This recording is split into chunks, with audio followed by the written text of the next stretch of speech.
안녕하세요. 강재영입니다. 미국에서 살기 위해서는 이제 비자를 받아야 외국인이 살 수 있게 되는데요.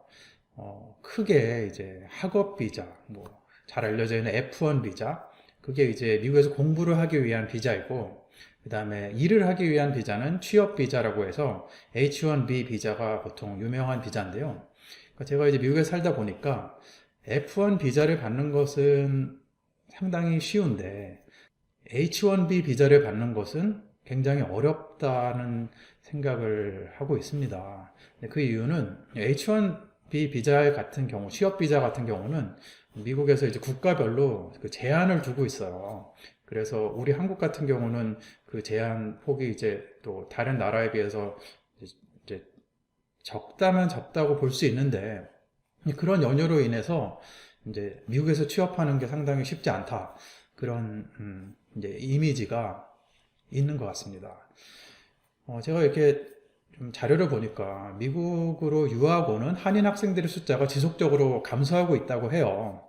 그래서 10년 연속으로 유학생 수가 감소해서 현재는 3만 명대라고 하네요. 2021년 현재. 그런 점에서 보았을 때, 미국에 있는 많은 대학들, 특히 주립대학의 경우에, 어려움을 좀 겪고 있는 것 같아요. 그 이유 중에 하나가 주립대학은 인스테이트 튜이션이라는 제도를 적용하고 있는데 그것은 뭐냐면 그러니까 해당 주에 거주하고 있는 레지던트에 대해서는 이제 등록금을 대폭 감면해주는 그런 혜택입니다. 그래서 이제 해당 지역의 그런 주민들한테 혜택을 주는 건데 그것은 반대로 외부에서 오는 학생들의 경우에는 풀 튜이션을 내게 돼요. 그렇기 때문에 많은 주립대의 경우에 유학생들을 유치하는 것이 그들의 재정을 확보하는 데 있어서 굉장히 도움이 됩니다. 음, 그렇기 때문에 어떻게 보면 한인 유학생들이 지속적으로 감소하고 있는 그런 실정에서 미국으로 유학 오는 것이 어쩌면 지금이 기회가 될 수도 있다는 생각을 하게 됩니다. 대표적인 사례로 예전에 오클랜드 대학에 이제 교환 교수로 오신 분이 계셨는데요. 그분이 이제 따님을 같이 이제 데리고 오셨어요. 그래가지고 그 따님이 이제 미국에서 좀 공부도 하고 그런 미국 문화도 좀 익히고 그런 차원에서 이제 어학연수부터 시작한 걸로 알고 있는데, 근데 이제 공부를 하다 보니까 상당히 재밌고 뭔가 자기가 좀 더 도전해보고 싶다는 마음이 들었는지, 이제 그 교환 교수님은 한국을 돌아가셨지만 그 따님은 계속 이제 우리 학교에서 공부하면서 제가 알기로는 공대에서 공부했다고 들었는데, 그러니까 한국 대학에 다니다가 우리 학교로 편입을 하게 됐다고 하더라고요. 그래서 이제 계속 공부를 해가지고 제가 최근에 소식을 들었는데 그 따님이 미시간에 있는 뭐 자동차 관련 회사 그런데 이제 취직을 해가지고 지금 이제 새로운 직장 생활을 지금 미국에서 시작하게 되었다고 합니다. 그러니까 우연치 않은 기회에 미국에 오게 되었다가 취업까지 성공한 그런 사례로 생각해 볼 수가 있는데요. 하지만서도 미국의 현지 취업은 사실 한국인의 입장에서는 상당히 쉽지 않은 문제인 것 같습니다. 아까 전에도 말씀드렸지만 국가별로 취업 비자 쿼터를 다르게 적용하기 때문인데요. 그러니까 여전히 중국이나 인도에 비교하면 대한민국 국민으로서 미국 취업 비자를 받는 것은 매우 쉽지 않다. 그렇게 말씀을 드릴 수 있겠어요.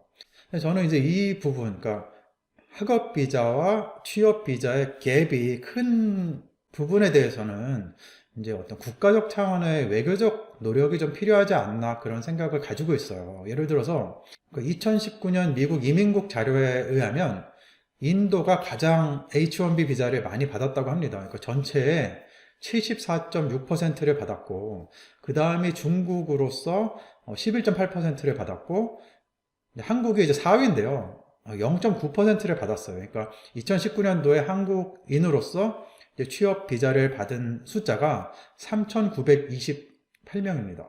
3만 명대, 한 4만 명 정도의 이제 유학생 비자가 있는 거에 비교해서는 한 4천 명 정도 수준으로 이제 취업 비자를 받는다 그러면 나머지 인원들은 이제 다시 한국으로 돌아가야 되는 그런 상황에 지금 현재 놓여 있다고 이해를 하면 될 것 같아요. 그러니까 다시 정리해 드리자면 인도와 중국에 비하면 너무 적은 수가 미국에 현지 취업을 하게 된다는 거죠. 그렇기 때문에 앞으로 좀 더 많은 한인들이 미국에서 일할 수 있도록 좀 외교적으로 기회를 줄 수 있다면 한국의 국격이 또 높아지는데 기여를 할 수 있지 않을까 조심스럽게 생각을 해봅니다. 근데 하지만 이제 그런 반론이 있어요. 그러니까 이게 두뇌 유출이다. 그러니까 한국에서 기여할 수 있는 우수한 인재들이 다른 나라에 이제 일하게 되면 그거 자체가 우리나라에 있어서는 굉장히 국가적인 손실이다라고 이제 생각하는 분들도 상당히 많이 있는 것 같습니다. 하지만 그런 부정적인 시선보다는 이제 글로벌 인재 투자의 차원으로 좀 이해를 할 수도 있지 않을까. 그러니까 오히려 미국에서 이제 한인들이 기여를 많이 함으로 인해서 그것이 역으로 한국에 있는 기업들에게도 상당한 도움을 향후에 줄 수 있는 일들이 많이 있지 않을까 그런 생각을 해봅니다. 또 이제 제가 미국에서 이렇게 경험하면서 느끼게 된 부분은요. 그러니까 미국의 기업이라든지 학교에서 이제 한인 그 근로자들, 한인 뭐 직원이라든지 교수님들이라든지 그런 분들에 대한 만족도가 매우 높은 것 같아요. 그러니까 그 이유가 뭐 여러 가지가 있겠지만 이제 미국은 기본적으로 그 가족 중심적인 그런 가치관을 가지고 있기 때문에 그러니까 일과 가족 이렇게 보았을 때 상당히 이제 미국에 있는 분들은 가족을 중심으로 모든 삶이 이렇게 이루어지는 모습들을 볼 수가 있어요.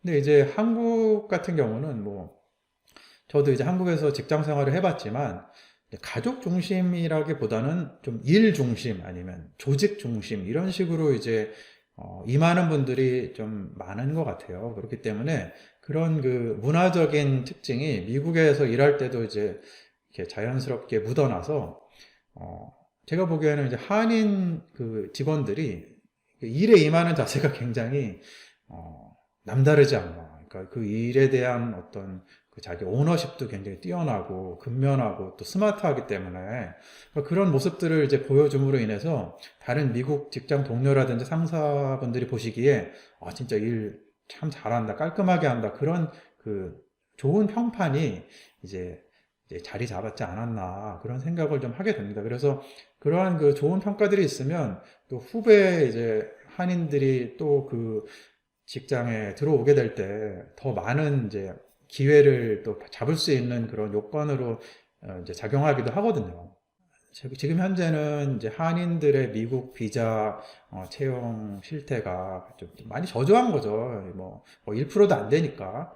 그러니까 그런 실정이지만 제가 보기에는 앞으로 한 10년 정도가 지나면 그 퍼센티지가 그 비중이 굉장히 높아질 것 같아요.